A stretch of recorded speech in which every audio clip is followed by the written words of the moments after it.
Hi guys, this is Amir, your host for the day, and I would like to welcome you for this panel discussion where we are going to discuss customer experience.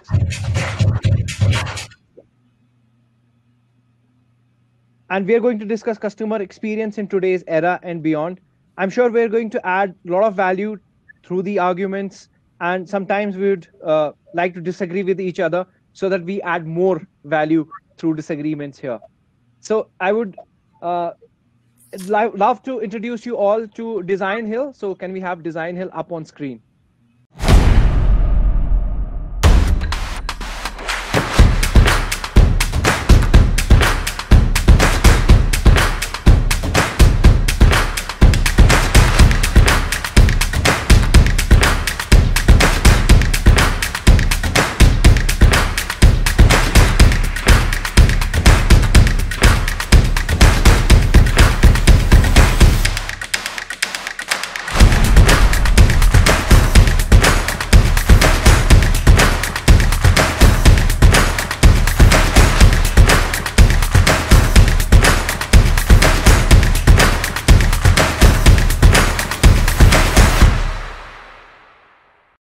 Hey guys, today's event is brought to you by Designhill, world's leading creative marketplace that caters to the creative needs of businesses and individuals alike, who can source high quality design from professional designers and buy unique products created by independent artists across the world.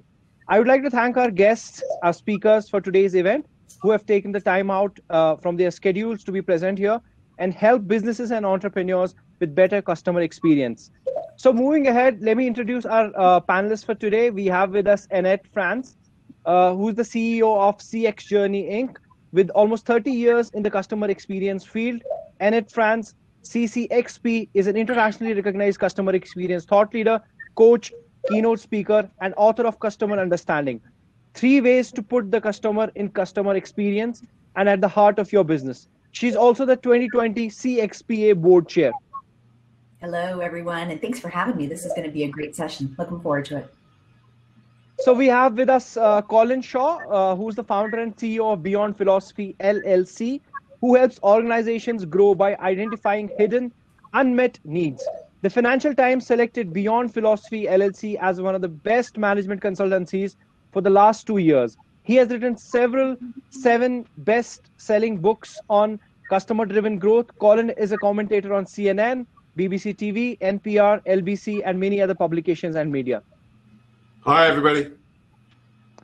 We also have with us Elise Quevedo, who is an author, keynote speaker, advisor, and social and digital media storyteller. She has been voted top 10 entrepreneurs to follow on Twitter and is ranked among the top 2% most viewed profiles on LinkedIn. Known as the digital ghost queen for her behind-the-scene works, Elise has inspired audiences around the globe at events such as Codifest in Macedonia, Pioneers in Vienna, Trillionaire Revolution Global Tour in Australia, Asia, Switzerland, and etc. Hey guys, it's a pleasure to be here. Let's do this. Also with us is Roy Atkinson, who's honored with HDI's 2019 Lifetime Achievement Award. He is one of the top influencers in the service and support industry.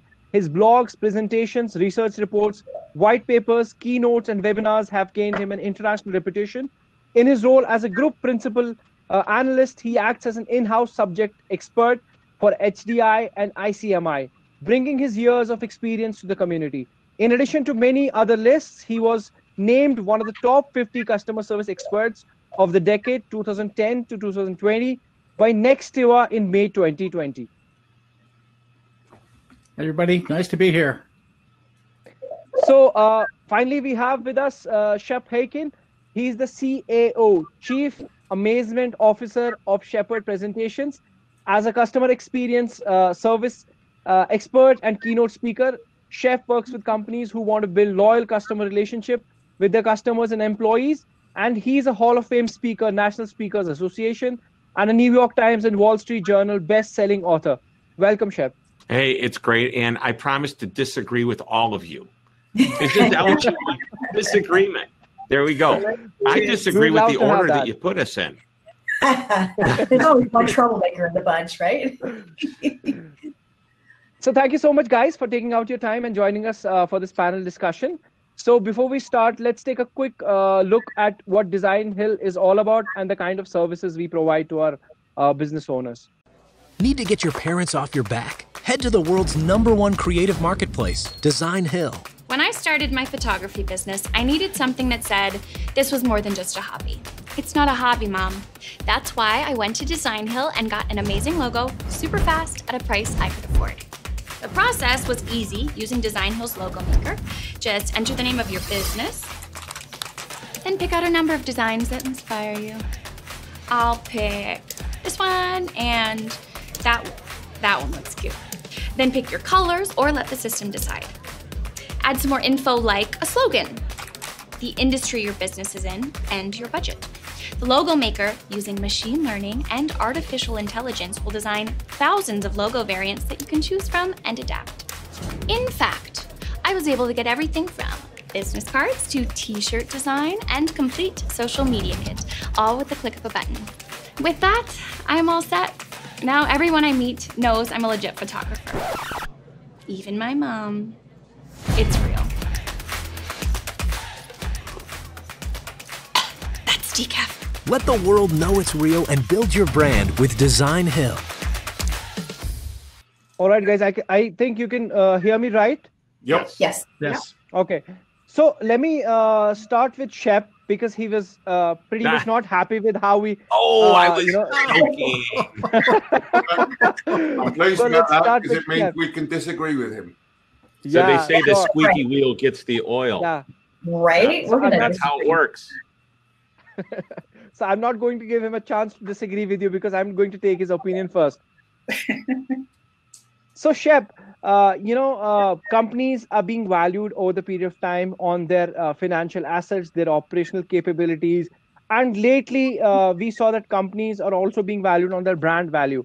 But recently, as the Stanford University and Wharton School, which I have been an alumni of, I had an opportunity to be an alumni of, has recently put a more focus on CLV and valuing their customers as much as the companies come into the, having the subscription model into the place. So how do you think the CLV is an important calculation in determining the firm's value? And going forward, how many companies do you think are going to be valuing themselves more on the CLV basis? So it's really interesting. CLV, customer lifetime value. What's that customer worth? Let's start by saying years ago, companies said, hey, we're not in the manufacturing of products business. Everybody said, we're in the service business. Even General Motors, the car manufacturer, said, we need to be thinking about ourselves as a service business. Today, companies are starting to say there's power in the subscription model. And even though you're not necessarily thinking in the terms of magazine and newspaper subscriptions, you're thinking about how can I get automatic recurring revenue from my customers, clients, whatever you want to call them, members. And that's where it becomes really valuable because you can start to get automatic recurring revenue with people that will continue to renew, and the renewal rate, in other words, the people continue to do business with you, is very high, low churn, high retention. You start to create a value for your company that is multiple times what the actual sales per year is. So there's great value in finding a way to provide ongoing recurring revenue within your organization. And by the way, the only way to get there is to give them the value that gets them to want to come back every time. That's what I was agree with that. As you were talking about that, I was going to add that. I mean, the key to that really is to make sure that the customer receives the value that and the only way that we can do that is, solve problems for them and provide them products and services that meet their needs, right? So, I agree with you on that last point. So no disagreement, but agreement on that last point. I just wrote an article that literally came out this week in my newsletter that said that every company is in a way in the renewal business, whether you call yourself a subscription model, a membership, but renewal is simply getting a customer to come back and continue to do business with you again. And I've got an article coming out next week that talks about specifically the churn rate. How do we determine the formula for churn and retention? And it's actually easier than you think, but everybody's in the renewal business, whether they know it or not. I know we're going to go sideways here for a second with this, but it's interesting for companies to actually look at their retention numbers. I know a lot of businesses get in the weeds with, let's talk about churn, let's talk about how many customers we've lost, which is an eye-opener, but I think they really need to look at retention numbers too, and put a little bit of a positive spin on it. And it is an eye-opener for a lot of customers and for a lot of companies. And I know that it's sort of the flip side, but it's also a painful number for most companies to track. And actually not just the percentage, but the number of customers and the dollar value. Again, so coming full circle on lifetime value, the dollar value associated with each of those customers that you retain versus those that you've lost. So Colin, would you believe that, CLV is the true index of firm's value? And like Annette mentioned, there are a lot of complications in terms of determining that value, and there is no common consensus of how it should be done. So what is your experience about it? Yeah, so absolutely, I wouldn't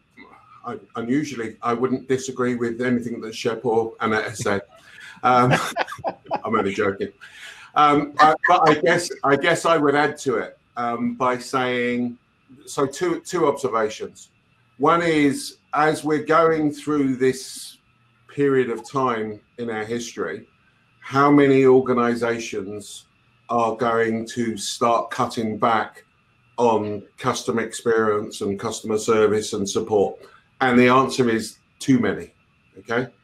The second part for me is, when you're looking at lifetime value, when you're looking at retention, again, totally agree we should be doing those things, but the key issue for me is, well, what drives those things, okay? And again, it goes back to the bit that what customers tell you and what they actually do may be different things.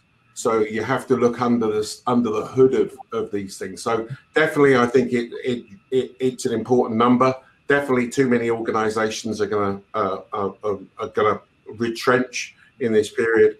But the forward-thinking organizations are going to start to think, well, what actually drives these things, and how do we move it forward?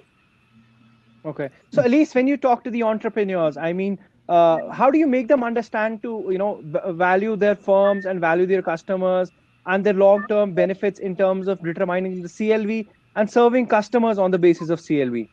I think that the most important factors for me is that companies need to humanize their companies, especially now. We need to let consumers know that we understand social circumstances. So it is very important to have an action plan or a set of steps to help our customers, for example. As always, and like Shep said or Annette, it is about the value that we create for people and companies, just like also what Colin mentioned, is that, we're talking about retention. Annette mentioned that, but how can we do that if companies are actually cutting back on the number of staff that they're actually having to deal with customers? It is important to understand that the changes that are happening right now, and also convey that to the customers. Let them know, hey, we're cutting down, or these are our new opening hours.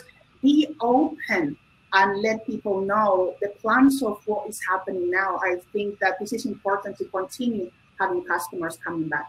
Okay, so Roy, I think everybody believes that, in times like these, people are cutting down on they're reaching out to the customers and giving them a rich experience, which, usually companies would do in the normal time. So how would you convince such entrepreneurs and business owners to really get back and, focus on things which are going to be really valuable for the future to come, and not just the temporary results? I was in a discussion the other day, and a young woman named Becky Roman, who is a really intelligent thinker in the world of customer experience, said that what you have to do is realize that customer experience is the strategy. If you put that out front of where your company is going, if you're moving toward better customer experience, realizing, of course, that you have to have data that feeds that. You have to look at all the numbers that say, okay, well, if we lose this many customers, or if we gain this many customers, this is what's going to happen to us financially. How can we change our business model? How do we communicate the value of that customer experience? And that's got to be based on data, but it also has to be storytelling. You can't just give numbers. You've got to tell the story of how your customer experience efforts are feeding into the business value, right? And just going back to something that Shep said about more subscription models, just looking at it from a purely business perspective, the subscription model allows some interesting things to happen in a publicly traded company. For example, you don't have revenue spikes as much as you might if you're, renewing every Microsoft license on the planet in September.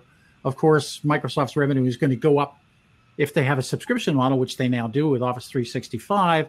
That revenue is going to come in a steadier stream throughout the year. So there's direct recognition that's a good model, but you've got to retain those customers, and you do that by serving them well and by understanding them and getting really rapid, as close to real-time feedback as you possibly can. Okay, wonderful. So let me ask this question to Colin first, and then we'll take the opinion of other panelists here. Colin, I mean, when companies go out and really focus on their customer experience, and in times like these, they cut down on their efforts to, really enrich that experience. But would you agree with me that, if they have their CLV calculations right, and if they focus on their CLV model, they can really focus on those customers who have a higher CLV and, build around those customers who are going to have a higher CLV instead of having, let's reach out to all and let's focus to all. I mean, if they have to cut down on their reach outs and their budgets, can't they focus on that group and build upon that group and build that group through the principle of vicinity? Yeah, well, yeah, but they should be, to be honest with you, they should be doing that anyway. So, it's obviously natural that you're going to focus on, classic 80-20 rule. You're going to focus on the 80% of the 20% of the customers that gives you 80% of the revenue. I think the issue for me is a wider issue. I don't know about the rest of the panel, but in my experience, not a lot of organizations really think through and have got data around customer lifetime value. So, you got to crack that one, first of all. You got to get them to understand it and accept it and actually build some numbers to be able to make those decisions. And when we go back to today's topic, I think the important thing is that what we're going to see is we're going to see too many organizations drive short-term decision making rather than looking at the lifetime value of a customer. And it's really, really, really, really important that you look at the lifetime value of the customer, particularly today. So I'd like to jump in on that, and that your 80-20 rule is very, very important. Again, 20% of your top customers make up 80%, whatever that number is, it's fine. But when you understand the customer lifetime value, you can put a number on what the average customer is worth, and you teach employees on the front line what each and every average, customer could be worth, they start to make better decisions. Mm-hmm. Whether it's a small customer or a big customer, you understand that value and say, we can't afford to lose one customer, even if they're small. They're contributing to that average in some way, whether it's small or it's big. And the goal is to raise that average higher. So the CLV is higher, which means you're getting your lower level people to continue to buy more. The one stat to me is most important, whether it's CLV, whether it's NPS, whether it's any of the customer service stats, it's simply, does the customer come back? And they could be happy as can be, but if they don't come back, what difference does it make? And once you start to establish whether they come back, it's how often they come back, how much do they spend, what do they spend differently than if they only came once, are they spending more? There's all kinds of other numbers, but initially, they got to come back. And what's your index of rich customer experience, and how do you measure it? Who is that for? Yeah, this was for you. Oh, I was just going to weigh in on something that. Please add to that. Yeah. I would agree with something that Shep said. Again, I'm sorry, but agree or disagree? Agree again. I know. Wow, imagine that.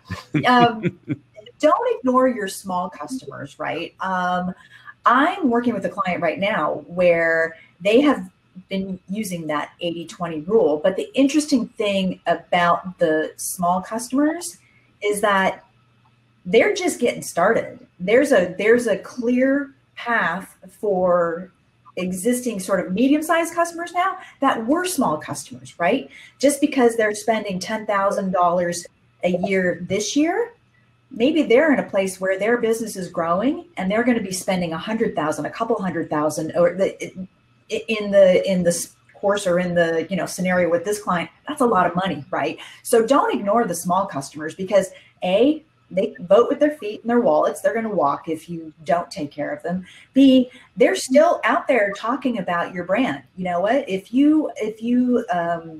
have a bad experience, they're going to tell their friends, and colleagues. And so that's my point, is don't necessarily ignore them just because they're not spending a lot of money with you today, because they could be in the future. So. And there is actually a comment from the audience that says there's a synergy that develops when customers receive the same type of service, right? Whether they're low, we perceive them as a lower value customer, higher value customer. And the other thing that plays into that synergy, of course, is good old social media. Word of mouth is very big now, right? And even though they're a low value customer, they may bring a lot of audience with them if they have either good or bad things to say. So, but we can't be, in the spirit of disagreeing, we can't be suggesting that we have a segmentation of one. In other words, everyone's treated the same, because what we're not doing is we're not accounting for costs. And therefore, clearly, the top end of your marketplace, you are going to put more resources, absolutely, etc. in. I believe that this is also, I cannot disagree with any of you right now. I'm trying to find one thing to disagree, but I can't. So apart from agreeing with what everybody says on this topic, I want to say that it is about working towards customer-centricity culture within companies. And there are 2 points, at least from my point of view, that are very important, which are leadership and effective communication. Because in companies, leadership begins at the top, and there are many meetings behind closed doors where the information that is not passed down the line. And we need to make sure that we include hero people in conversations, and that they actually understand what the frontline employees who deal with customers are actually facing, which is where communication comes into play. To continue to inspire and to motivate the employees first to provide a good customer experience and have that lifetime customer, we need to understand what they want. And like Roy just mentioned, social media, we can do that through multiple channels nowadays. Social media, of course, is a completely new conversation, but to do from the company first, it can be done through meetings, through emails, social media. Just communicate to people what customers are all about, because if the company doesn't get it first, the customer will be lost. Like we've been talking about, or Shep was mentioning and calling the 80-20 rule. 20% of customers are always going to create most of the value. So what are we doing for them? Do we actually understand what that means, keeping customers happy? Because it's normally the low-end employees as well who provide the service. So are they being trained correctly? I believe that is part of the leadership and communication. That's correct. Shep, let me ask this question to you first, and then we'll take it to others. What role can you think that a digital transformation play to meet customer expectation, and how businesses should go about it? What's the first part of that question? What role? What role can digital transformation play? In digital terms transformation. Yep. Exactly. So digital transformation is a great opportunity at a number of levels, and not only in the customer level, but in the support level as well. So let me give you a quick answer to this. By the way, in the recent last few months during the COVID pandemic, there has been a major increase in the desire to talk to a human being. So support centers are seeing a huge influx. In the UK, I believe it was 39%. In the US, it was 38%. An influx of customers that would normally go digital routes, self-service routes, go into a website, frequently asked questions, looking for video tutorials. They're now calling because they just want to talk to somebody. But when we look at the total overall picture, the digital experience has to be there because it gives customers control and getting them their answers quickly. If all I want is to know if my package has been shipped, I want to track my package, I shouldn't have to make a phone call, go on hold, and answer all the questions that are necessary. There should be a link that allows me to do that Great. So let's talk about the employee for just a moment.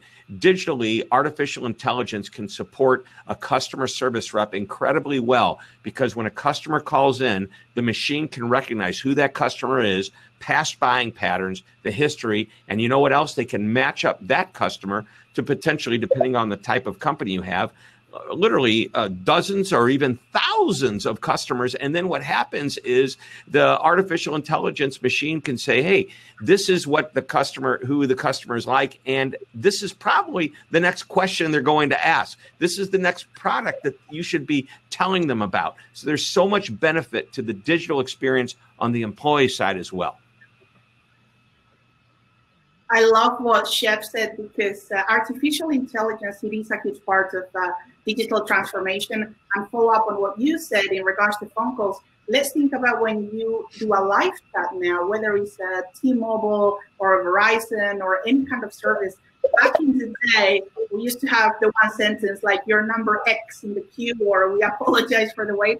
And now that experience has improved thanks to the real-time engagement provided by AI-powered devices. So, for example, whilst we wait, now we're being asked questions that reroute, and they go through gazillion bits of information, and they're able to give us answers that are faster. Artificial intelligence also helps with predictive personalization, because the more that we shop online, the more that AI can predict our behavior of how we shop, how we interact. So it is actually helping businesses create experiences that make consumers feel like every brand tailors something to them, which is what we mentioned earlier, being personal, feeling like the brand actually cares about us. This is why digital transformation is so important, but at the same time, it is extremely new. So this is a huge opportunity for growth for pretty much any brand on the market. And at its heart, as my friend Charlie Araujo, is the founder of the Digital Transformation Institute,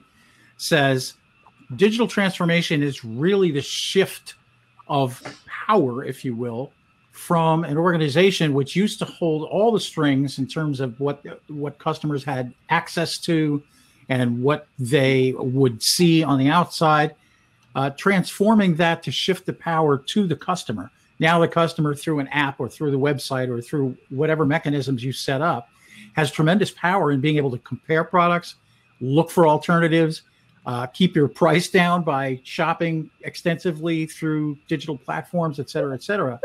So the digital world, the technology, is an enabler of customer action. And I think a lot of businesses miss that. They go put the technology first. And just remember that that only enables actions on the part of your employees, on the part of your customers. Yeah, I'll build on that. Sorry. I'll build on that and just say that one of the things that we have to remember is that the customer is at the center of the digital experience, the digital transformation. And since the customer is at the center, right, that means we have to remember a couple of other things. We have to remember that the employee has to come first, right? Mm-hmm. That they've got to have the processes, the tools, all of that. And also not feel like just because we've now gone digital that they're going to lose their jobs, right? So that's a whole other topic there. The other thing is it's an enterprise-wide effort. So the culture has to be such that, again, the customer's at the center, and then this effort is enterprise-wide. I have an example of a friend who works for a company where they had a digital department, the digital experience department. It was a bolt-on to the organization, right? A bolt-on. It wasn't part of their customer experience team. It was a team of 40 people over here, off in the other West Wing over there, working on digital. Never to intermingle with it, and all the other employees were really upset about that. It made no sense to anybody, but apparently it made sense to at least one person. So when my friend came in, who's now the CCO, the person who had headed up the digital group had left. They disbanded that group. He's now got a group of 17 people, not 40, 17. Some of those people from the digital team have now come in under his, into his team. And he's made it an enterprise-wide effort, right? It has to be. It's digital transformation is about your business processes and your people and your culture and all of that that's going to support and facilitate the digital experience.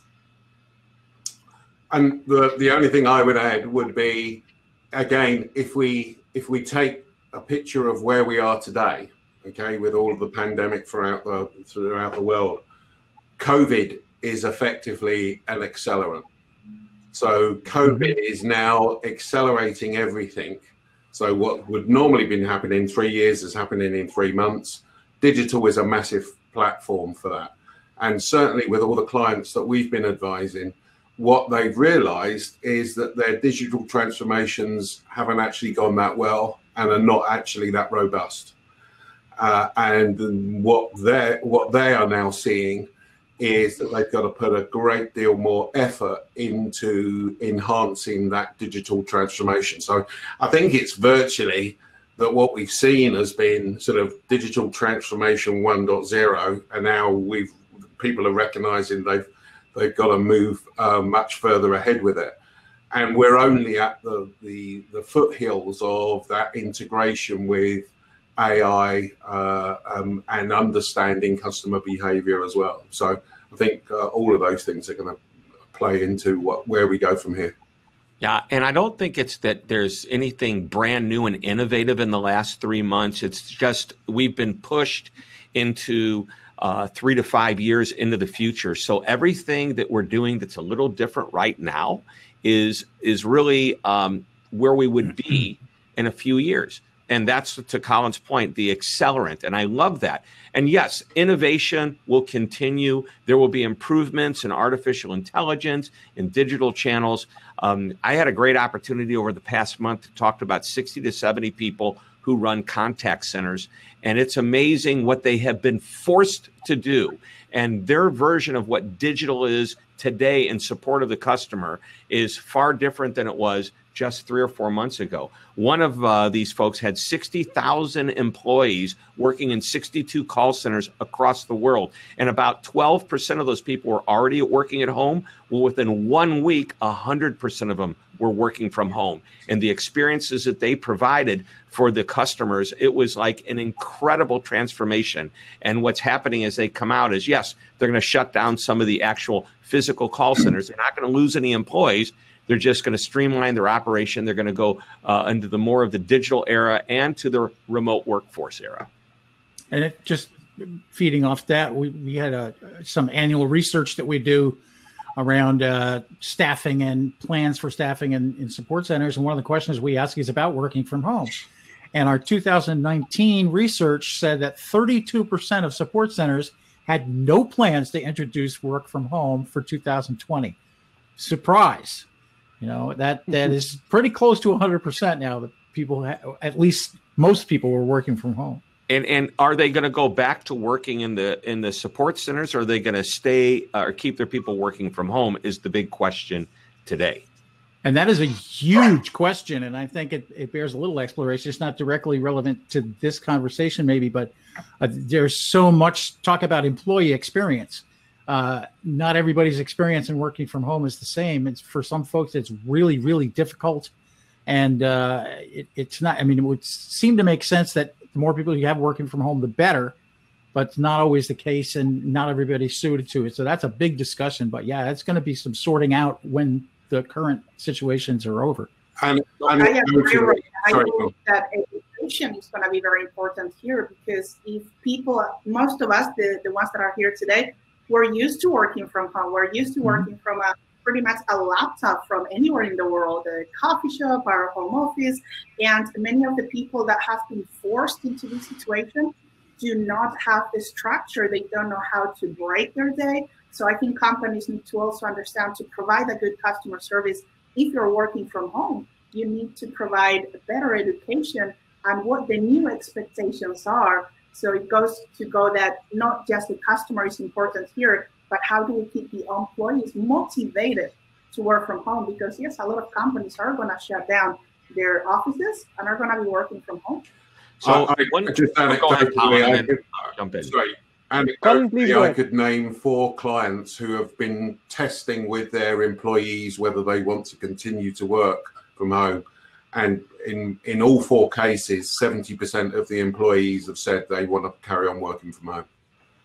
So what's interesting about this, and you bring up at least the employee experience, and Annette, earlier you referenced, if you want to have a great customer experience, it starts with the employee experience. What's happening on the inside is felt on the outside. So here's the thing. One of the things we never want to fall into the trap of with our outside customers is the commodity trap.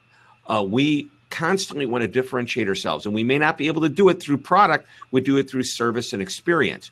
Well, what's going to happen when our people are working from home and there's, well, in some cases, minimal interaction with leadership and colleagues? I mean, before you're working in a support center, your manager's coming over, tapping you on the shoulder, telling you you're doing a great job. You have a question, you go to your colleague next to you, or you go seek someone out. It becomes a little bit more difficult. What I fear is that if companies don't do this right, they're going to commoditize the employee experience. And then the employee is going to go to work for the best money, not necessarily the company they're working for. So just as companies want to create a better experience for customers to get out of the commodity trap, we need to be doing that for employees as well. Shep, I was going to build on that question, and I'm going to come to you, Colin, on this, because Annette also mentioned, I believe, that, the employee centricity. I remember, Sir Richard Branson mentioning it, I take care of my employees and they take care of my customers. So do you think that, the employee centricity should come first than the customer centricity, and, employee centricity would itself take care of the customer centricity? Colin, could you please comment on that, and then I'll take it to other panelists. Yeah, sure. So the way I would define it would be, you need to define the experience that drives value for your customers. Okay. Once you've defined the experience that drives value for your customers, you then create the workforce that enables you to do that. So the example I always use is, if you want to have your customers feel that they trust you, then employ people that are good at trust. If you want people that you want your customers to feel cared for, then employ people that are good at making people feel cared for, maybe out of the healthcare industries or teachers or nurses or whatever it may be. Okay. So start off with, what's the experience you're trying to do? Let's prove it drives value. Now let's create that culture internally that will drive that experience through the whole piece. Otherwise, if you're just starting off with just nothing and you just want a good experience for your employees, well, what type of experience for your employees? And both things should align. So, Annette, I'm going to take this question to you. So how do you ensure, customer centricity through employee centricity? Sorry, who was that targeted at? I'm asking this to Annette. Can you hear me? Yes. Okay. Yeah, please go ahead. We seem to cross paths here. I go to jump in, and then you go and ask me the question. So okay, we're on the same wavelength, I guess. Yes. Yeah. Exactly. I think, and I totally agree with Colin, because I think what you're saying, Colin, is that businesses are outcome based, right? And so you got to think about the outcome. I look at it as, I call it, customer centricity, but we could call it people centricity, but customer centricity is outcome based. If we are focusing on the customer and what's best for the customer, then to the point that we just made before, is you have to put the employee more first, as Hal Rosenbluth would say, put the employees more first. So you will create a great employee experience, because you have to. So, and we should be clear on what customer centricity is too, right? I like to define, and because a lot of people think customer centricity is, just say yes, the customer's always right, those kinds of things. And that's not what customer centricity is. Customer centricity is you build this culture. It's a deliberately designed culture where you bring the voice of the customer into everything you do. I always say, no discussions, no decisions, no design without bringing the voice of the customer into it, without asking, how will it impact the customer? How will it make her feel? What problems does it solve for? What value will it add for her? That's what customer centricity is. And when we answer those questions and we bring the customer voice into it, then we have something that we can tell the employees and train the employees and hire the right employees and deliver the right experience for employees to be able to deliver on those outcomes for the customer. Roy, would you like to add to that? I go back to something that Jan Carlson said from Scandinavian Airlines. It always comes back to airlines. Shep and I have talked about this a couple of times. It always comes back to airlines sooner or later. But what's an airline? Right. We tend to forget. Our airlines are all whimpering right now. But Jan Carlson said, if you're not serving the customer, you should be serving someone who is. And that's part of that culture, is to realize that everybody in the organization has an effect on those outcomes. Every single person in the organization. And you might want to think through your value streams if that is not the case. But so that culture gets built around that customer outcome, then everything else tends to fall into place. And some of the employees, they don't understand where they fit into the outcome. And to the airline example, the baggage handlers, if you check your bag and you see it go down that conveyor belt, and then 3 hours later you land at your destination, it's at the baggage carousel. It doesn't happen by magic. Although it'd be cool if it did, there's employees that actually touch your bag, move it to a cart, take it out to the plane, 2 or 3 people it takes to get on the plane. Probably by the time it gets to the carousel, 8, 9 employees have touched the bag. And here's the interesting thing. None of them see the passenger's smiling face. And yet if they fail, they're going to create a serious moment of misery, not only for the passenger, but for the poor soul that works at the airline at the baggage counter that has to deal with the irate passenger who says, "You lost my luggage." So they have the internal customer and an external customer to think about at the same time. I'm going to raise my hand here for a second, and I'm going to play off that particular thought about the baggage handling and go back to our earlier conversation on digital transformation. The airline that I fly the most, which I shan't name, Delta, is they're doing a great job, by the way. They really are. But their mobile app started out by having you be able to scan your little baggage receipt, and then it would tell you where your bag was. Now they've done away with the scanning part. It associates your baggage with you, with your ticket, and tells you, oh, it's on the plane. Oh, it got transferred to the other plane. You always know where your bag is. All you have to do is open the app up and look. That generates such peace of mind. I don't have to worry about when I get to the other end, are my clothes going to be there because I have to go to an event? Yep. I know exactly where that thing is at all times. So that's the coming together of the human interaction, the baggage handlers who get it there, and the digital information that's presented to the customer, which eases their mind and generates a better experience for them. Yep. Inner information creates confidence with the customer. And if you give it to them before they ask for it, then they don't have to ask for it and spend valuable, resourceful time of others.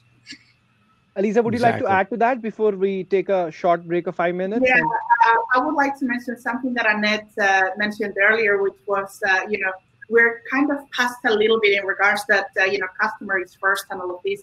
For me, customer centricity and making it important. I feel that brands sometimes forget, without customers, we're nobody. And we need to truly put the customers first. And again, I'm all about storytelling and putting the customer in the middle of the story, create magical experiences, make people feel like they are unique. Whether you're using text that is copy-paste from a script, please personalize it. Make that person feel like they are a valued customer. Because if they don't, it takes 2 seconds to lose them. And I'm going to give you an example. I've been stuck in Spain for the last 3 months. I live in between the United Kingdom and Spain. And about 2 weeks ago, everything started going back to normal. The retail shops are opening up. And of course, everybody wants to go to the restaurants and sit outside in the sun. But let me tell you something. A couple of restaurants have lost me as a customer based on their service.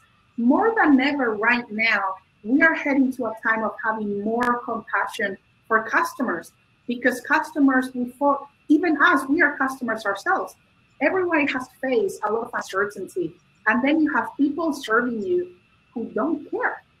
And it's like, well, if you don't care about what you're doing, why would I come back to your store? Why would I come back to your restaurant?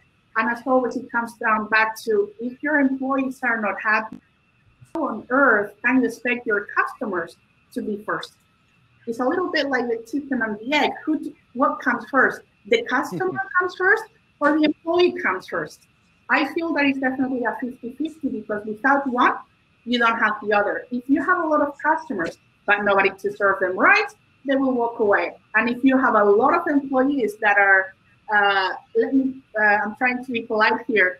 Now I'm going to say it, that they're assholes. I'm sorry. Your customers are going to walk away. And I'm sorry for swearing, but that's the honest truth. Sometimes we need to tell it like it is. Please treat your employees first right, like Richard Branson says, and then the customers will come back again and again. Create That's your correct. story, make them part of your brand. Tell them why it's your brand. Many ways of Absolutely. That. So I'm going to ask you guys the importance of social media as an enabler to enrich the customer experience. And I'm going to take questions from the audience also. I believe there are a lot of questions that they have put in the questions tab. So before that, I hope you guys are enjoying this discussion. And before we move forward, I'd like to give a quick shout out to Designhill, world's leading creative marketplace, for organizing this panel discussion. Let's take a quick break of 3 minutes and keep this interesting conversation going. So stay tuned, guys. We'll be back to hear more from Annette, Colin, Elisa, Roy, and Shep.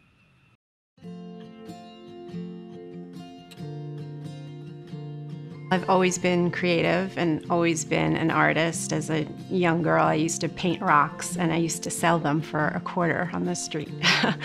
And I just fell in love with it. It just grew into a passion of mine. I started looking on the web and I came across Designhill, and they had a design contest to design a logo, and I entered it and I won. And I was like, oh, this is really great. I can pick and choose what type of logos or design projects I want to work on.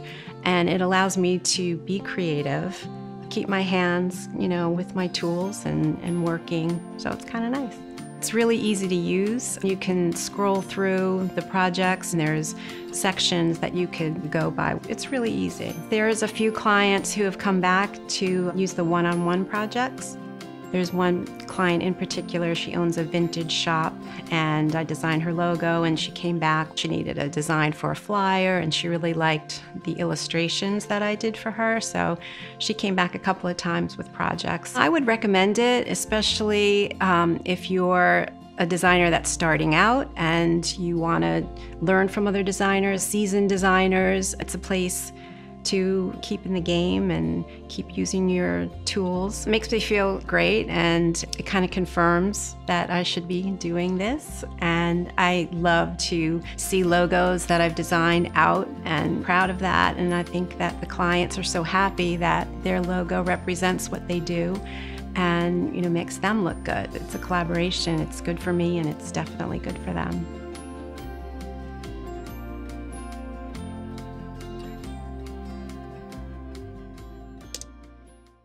So welcome back, guys. As of now, we have discussed 80-20 principle, Pareto's principle, that's what we call it. We have also discussed how to give a rich customer experience and base your employees on the CLV. We have also discussed customer centricity and the employee centricity. And we have discussed a couple of more topics where we have mostly agreed, to which we disagreed initially, that we are not going to agree too much with everybody. So Shep, in this session, I would love you to disagree on some topics and add a counter opinion and more value to this conversation, I'm sure, which we have already done as of now. All right, I'm going to start disagreeing. So ask somebody a question. Yeah. So Colin, let me start this with you. I mean, and then we'll take the questions from the panelists who have asked us a lot of questions. We'll just discuss this topic and then take questions from the audience. So do you think social media has been an enabler to give a rich customer experience, or sometimes do you think that it's an angry tool where just, where people just vent out when they have to, and they don't really come back with a lot of good comments? So what do you have to say about that? Social media is an exceptionally powerful tool because, I mean, the issue is that human beings are social. So therefore, it's an exceptionally powerful tool that's underused in businesses today, particularly in the support environment, from what I can see. I think the issue for me around social media is it's not sort of been fully integrated into the other channels. And, this is where you start having the whole conversation about having an omni-channel, et cetera, et cetera. It's still pushed to one side.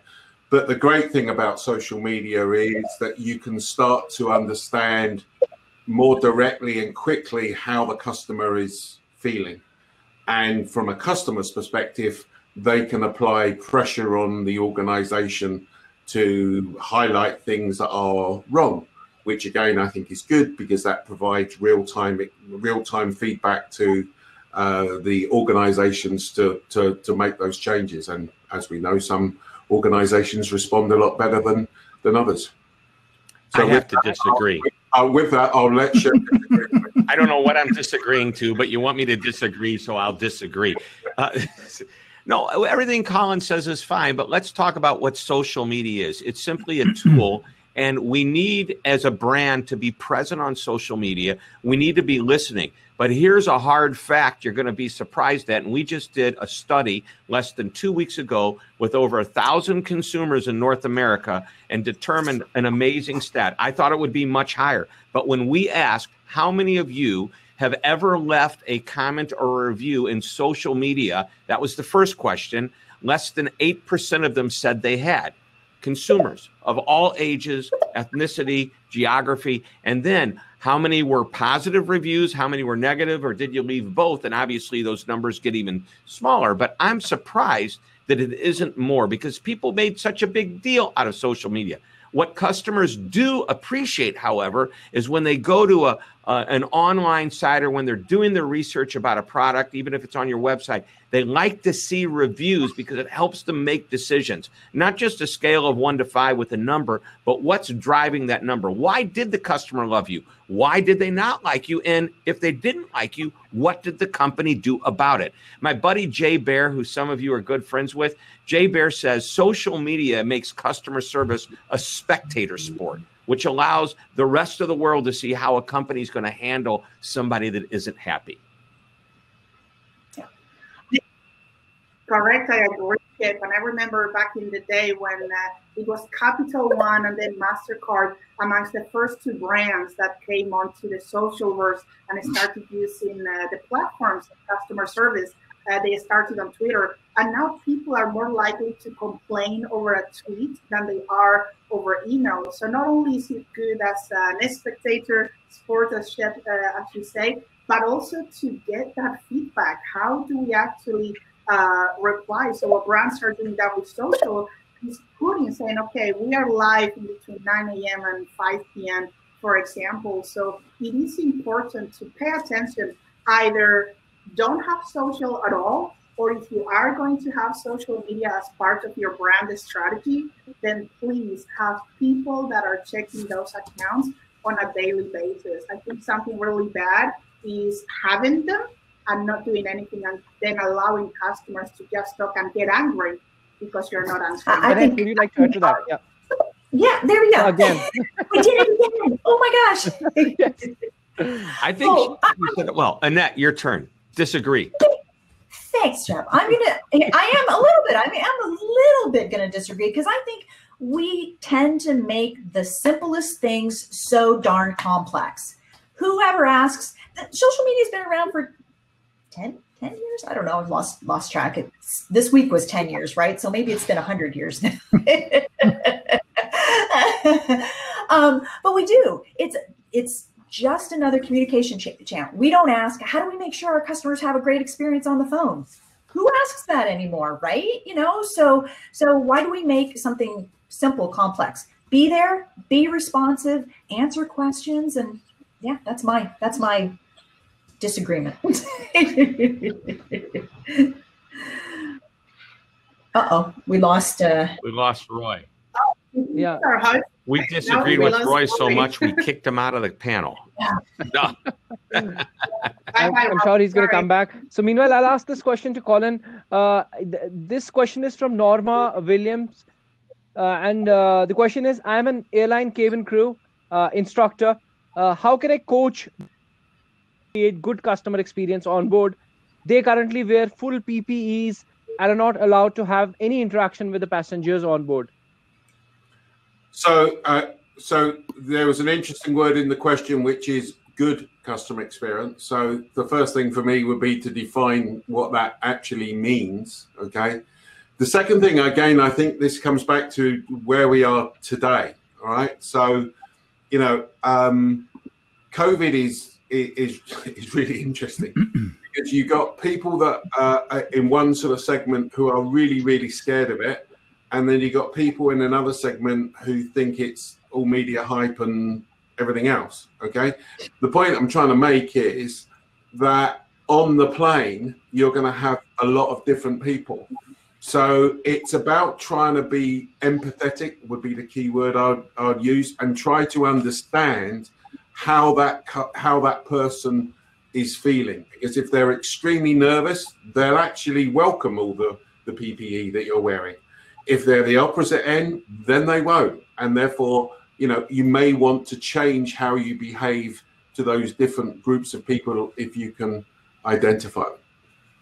Okay. And we have one more question. Would you feel better if I put my mask on? Yes. Just put it on your head, mate. It'll look a lot better. Good distancing, Shep. Amazing. Yeah. So we have one question from Rosario. He's asking that the hospitality industry is under really hard times. You know, what suggestions would you have for having a great comeback with clients and guests once hotels reopen for all?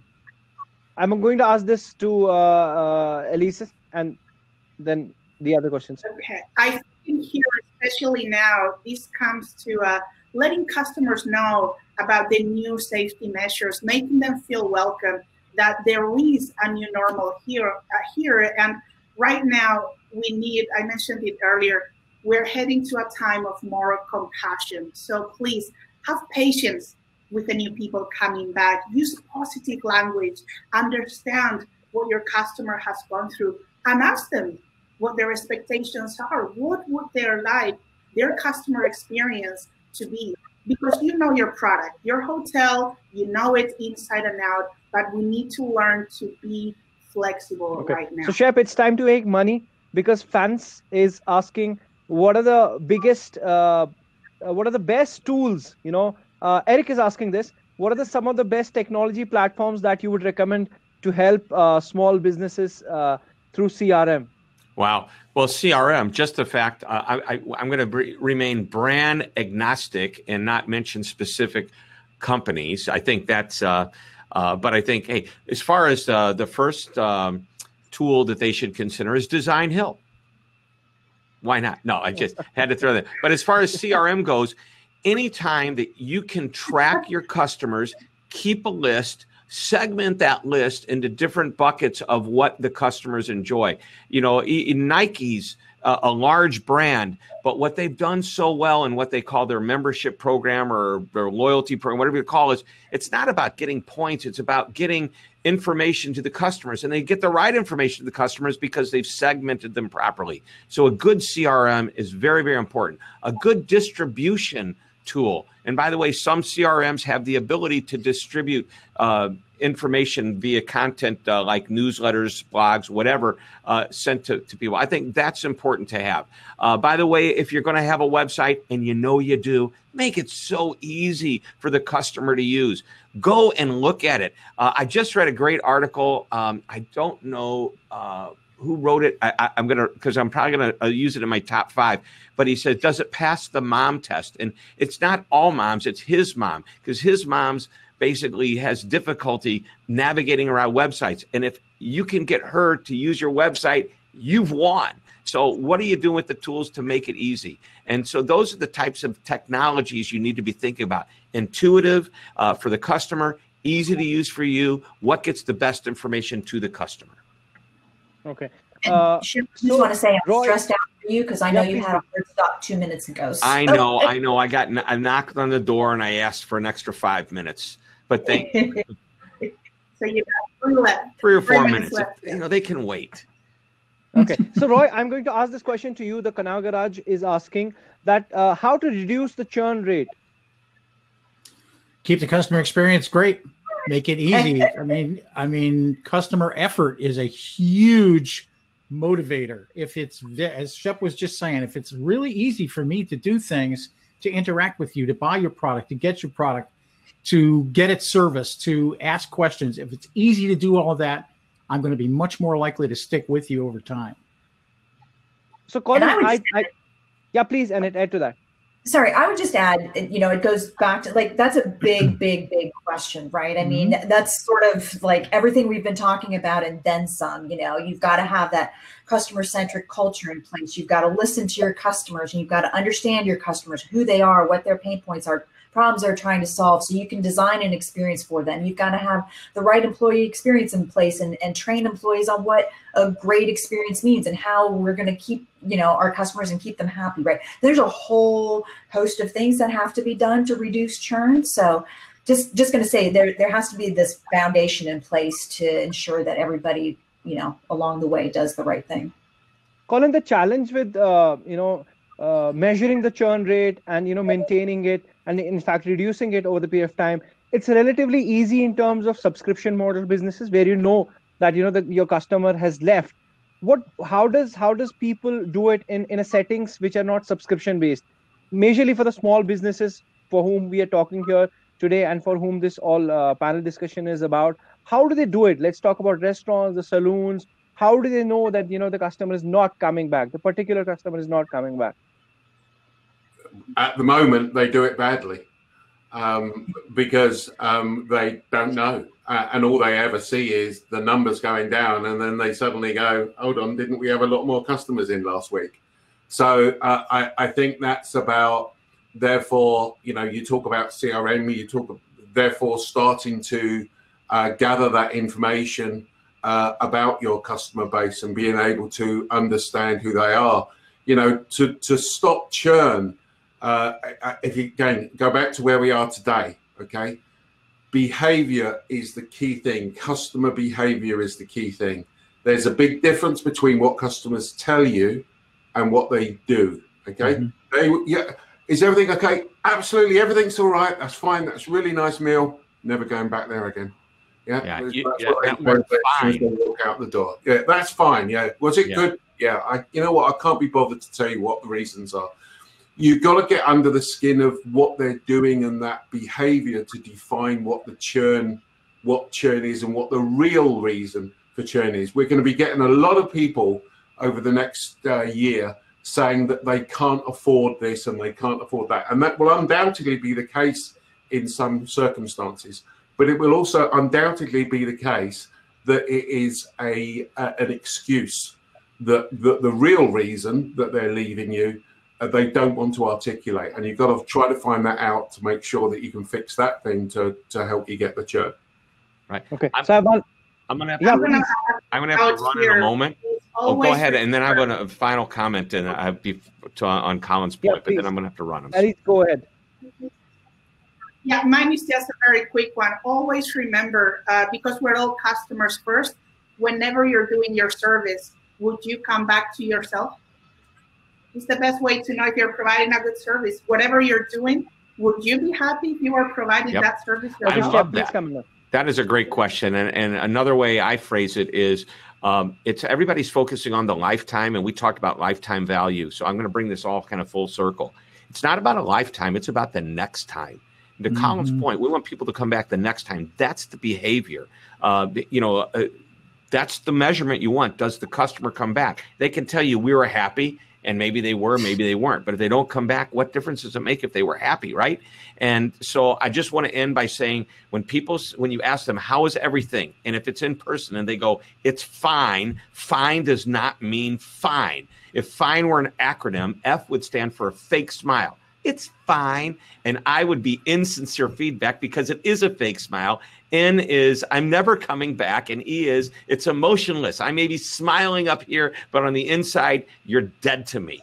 Fine is the F-bomb of customer service, a 4-letter word that starts with F that you don't want to hear come out of your customer's mouth.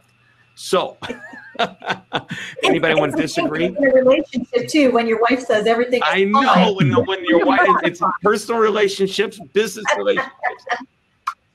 Women's every sentence of no. Are you okay, honey? Yeah. I'm fine. That means we are in trouble. All right, I unfortunately have to run. But thank you So so if you, much if for you serve having your me. partner well, you can serve your customer well, be that wife or your husband for that matter. Exactly. All right, guys, this brings us to the end of the wonderful discussion with our panelists. I'll Before wait. we let Shep go, we had Andrew with us. And we have a next session coming up where we are going to talk about a lot of issues that the small businesses face in terms of how remote working can work and growth strategies for the law firms in COVID-19 times. So if you guys are interested and haven't registered yet, I'm dropping the link in the section here. You can just go ahead and register. And to stay updated with events like these and to suggest us more speakers and guests whom you would like to listen from, I'm going to drop a link of our LinkedIn page here. You can suggest us there. And on that note, I would like to thank everybody who joined us here today. Take care, guys. Stay safe. Bye-bye.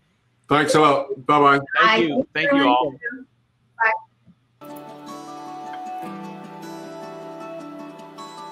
CLVmodel is a full-service video agency based around video production. We created a brand that fit our identity at the time, but as we've evolved as a company, we found that that original brand didn't quite fit our aspirations anymore. Finding a partner to rebrand your entire company takes a lot of time and effort. Finding Designhill was an incredible lifeline. Designhill offers a money-back guarantee. If we don't like any of the designs, we get all of our money back. The stuff that we ended up with were well beyond what we had been seeing on other creative services platforms. After creating a simple design brief by answering some questions created by Designhill, we posted, and within a few days, we had over 250 entries. Designhill's platform made it easy to communicate with all of the potential designers. Eventually, we picked a winner. In addition to a logo, our designer also created a letterhead, business cards, and banners for all of our social media platforms. With Designhill's help, we now have a brand that meets our aspirations. We're ready for the future and everything that it's here to bring.